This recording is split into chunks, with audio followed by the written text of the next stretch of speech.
Train the muscles, not the joints.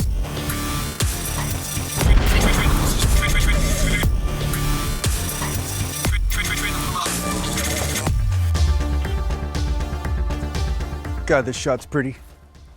You see how pretty this shot is? See my face? So pretty. Ooh, there's a 4x4 up there. One guy he really bottomed out hard. Oh well. I guess I'll see him in a few minutes with his broken transmission. Welcome back to Natural Glam Bodybuilding, and today I'm going to talk to you a little bit about going to failure.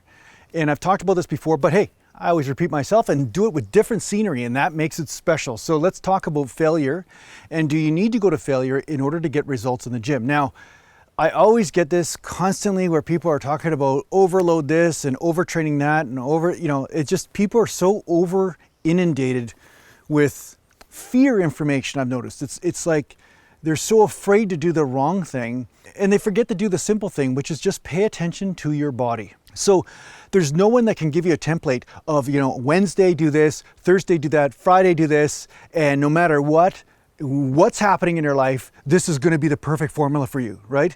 Life is an organic process. It's like driving a car. Sometimes you're going down a road and it's right to turn right, and then it's right also to turn left, and then go up the road and then down the road, like with mountains and hills, and you have to make the appropriate turns based on what the road is showing you in front of you.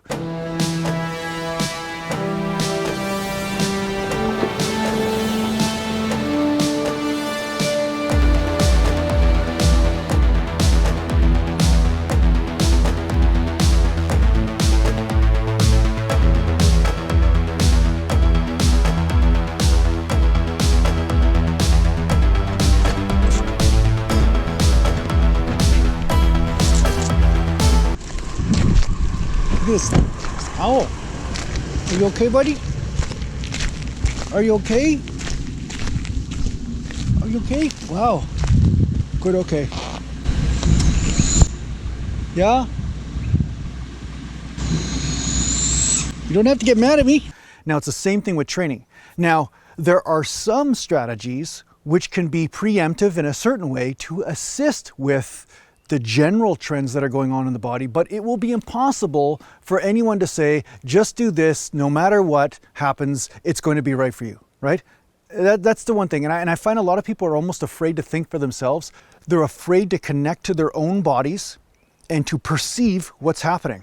So for instance, with failure, I've noticed that you need to push the body into failure quite a bit in order to cause it to adapt, especially once you've hit that plateau and it's like already used to these easy reps you're doing. So you're doing sets of 10 and you can easily do 15 or 20 reps with that weight. Well, yeah, at some point the body's like, I'm pretty comfortable here. I don't necessarily need to adapt. So you need to push it into failure. You need to push it into a place where there's extreme discomfort in order to cause adaptation, which is why it's called training hard, not training easy. I mean, if training easy worked, then everybody that just kind of lifted a couple pound dumbbells and just swung them around a little bit would get optimal results. But you see some of these guys killing themselves in the gym for a reason. It's because sometimes that's necessary in order to get results. So one thing I want to point out is that there's two types of failure. One type of positive concentric failure is this. It's heavyweight, where you cannot positively push, no matter what, another rep.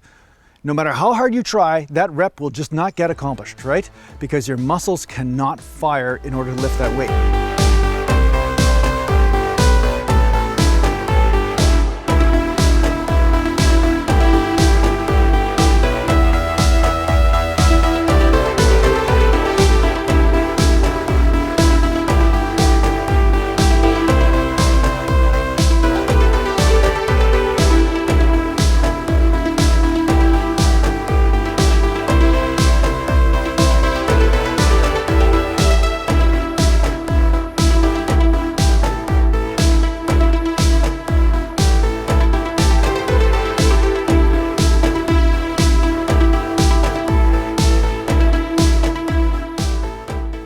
Now, the second form of failure is intense burn failure. It's really the pain that causes you to hit failure, not necessarily the failure of the muscle's ability to contract.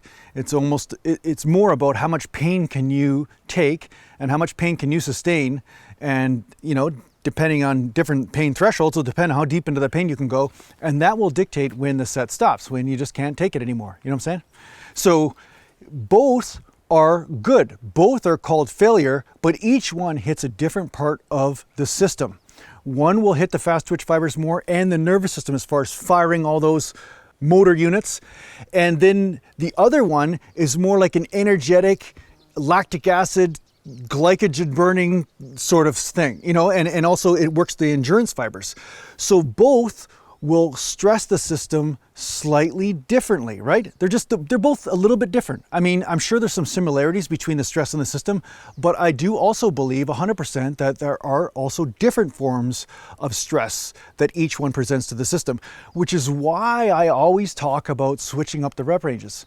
So when you're going to failure, say with sets of 8 or 9 reps, and you're going to failure with sets of 30 reps, there's going to be a different type of stress on the system. Now, somebody just asked me, should you just always have 1 or 2 reps in the tank and therefore progressively overload that way? Is that the best way to train in order to get results? And overall, then you'll never burn out, that kind of thing? Well, my answer to that is that if you never risk burning out, you never risk actually causing enough stress to your system where it says, I'm forced to adapt. You know, you have to kind of play with that. It's almost like if you're always being conservative, then you may be erring on the side of caution a little bit too much, and then therefore the body never feels the need to adapt. So I found I needed to have my really intense workouts, and yeah, sometimes I go into the gym and just play around with the weights. That happens. So I am open to the fact of also playing with your intensity level as far as effort, not just intensity level with weight, but I'm saying how hard you try in the gym, and having some workouts that, hey, you know what, you just go to the gym and you're just going through the motions because you're just trying to get the workout in to maintain things, keep that groove down, get the blood flowing. But maybe you don't feel like being in super Galantian mode and just killing it, you know, just going right deep into failure, throwing up at a bucket in between sets and then doing another set, you know, like maybe you just don't feel like being that intense. And that's fine too, because I have lots of workouts where they're not as intense. Or maybe sometimes, you know, there's other issues that are stopping the set instead of all out muscular effort. Sometimes it's joint pain, sometimes it's just tight muscles or certain things that aren't functioning right, and you want to err on the side of caution there. But that said, don't stop yourself from going to failure. If the energy's there, just go into it, just give her. Just go as hard as you can, as long as you can do this safely, especially with the medium to high reps. Now, when you're doing sets of 5 reps or 4 reps or something, yeah, I do believe in having a rep in the tank. I do believe in stopping the set a little bit early, because heavy weight, along with lack of control and failure, you know, there's a lot of different dangers that are inherent in that type of training, and it's not necessary to overload the muscle so much when the muscle's already overloaded with such heavy weight, right? The tension that's developed with that heavy weight is enough to break down the tissue. There's no need to also take risks with imbalances or sudden failure or sudden slips or accidents, right? So that's why I recommend to do not total failure when it comes down to super heavy weight. So in order to combat the whole nervous system stress, overtraining thing, you switch the rep ranges up. That's the first thing you do. The next thing you do is you also will have your easy workouts and your more intense workouts, the workouts that are just extremely challenging, whether it's pain challenging or whether you're just hitting failure every set with super heavy weight. And then the odd day you'll come in the gym and then you'll just go through the motions.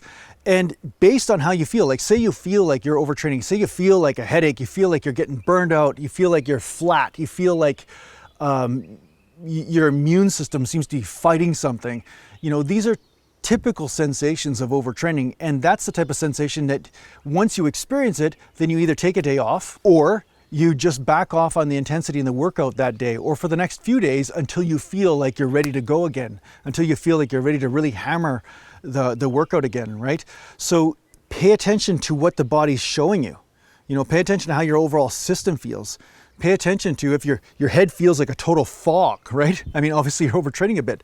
And some people believe in always training in a little bit of overtraining. Like the elite level athletes, they are always on the cusp or the edge of overtraining because they feel that's when they're getting the most results. But of course, sometimes they go over that edge and then they have to recover a bit or use a lot of therapeutic modalities to overcome that overtraining, such as lots of massage and sleep and naps and, you know, all that stuff, right? Lots of good sports nutrition. So pay attention to what's happening. But yes, you do need to go to failure, especially from time to time. I mean, maybe not every single workout, but I would say from time to time, you do need to go to failure in order to really cause that body to adapt and to make sure that it says, hey, you know what? I'm not strong enough to deal with this situation. I need to get stronger, or I need to get more strength endurance, and I need to get more muscle mass. And that's what you're here for. So yeah, I mean, if it was easy, if you could just kind of easily go through the motions, then everybody would look like Hercules, you know what I'm saying? So that's pretty much the truth right there. Mountain. So I hope this helps you out in your training. Thanks a lot for watching. If you need to get a hold of me, just go to naturalglandbodybuilding.com, and thanks to the Patreon supporters. And yeah, I am putting up an extra video or so a week up on Patreon. You know, sometimes I talk about different types of training techniques or things or stuff that comes up, or I put some training footage on there. And I will be giving some free music to people who are $20 and above. I will be, as I do new tracks and stuff, I'll be giving them giving it to them. Just giving them the free track. Why wouldn't I, right? Why wouldn't I? They're supporting the channel. They deserve to have the Galantean music. I think there's a good benefit to having more Galantean music in your life.